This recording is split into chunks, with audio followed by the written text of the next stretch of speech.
এটা ভিডিঅ' লৈ আহিছোঁ তোমালোকৰ কাষত অলপ ভিডিঅ'টো চাবাচোন। এইটো মিয়া হয় নে কোন হয়? ৰেপ কৰিছে, নাম দেবেন নাথ।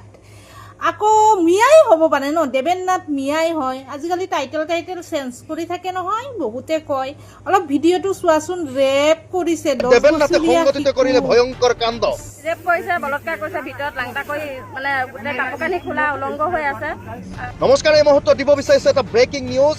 শিৱৰাত্ৰিৰ দিনাই দেবেন নাথে সংগঠিত কৰিলে ভয়ংকৰ কাণ্ড, আৰু এইবাৰ মানৱ সমাজক লজ্জানত কৰিলে কাকীৰ দেবেন নাথে। যিটো ঘটনা শুনিলে আপুনিও মূৰে কপালে হাত দিব।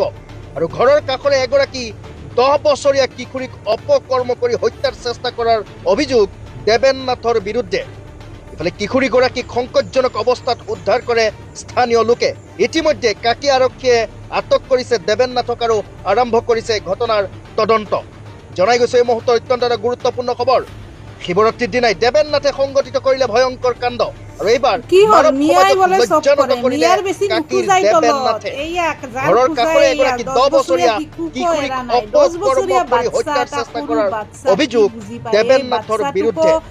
আৰু কিশোৰীগৰাকীক সংকটজনক অৱস্থাত উদ্ধাৰ কৰে স্থানীয় লোকে। আৰু ইতিমধ্যে কাকী আৰক্ষীয়ে আটক কৰিছে দেবেন নাথক আৰু আৰম্ভ কৰিছে সমগ্ৰ ঘটনাৰ তদন্ত। ৰেপ কৰিছে, বলৎকাৰ কৰিছে, ভিতৰত লাংটা কৰি মানে গোটেই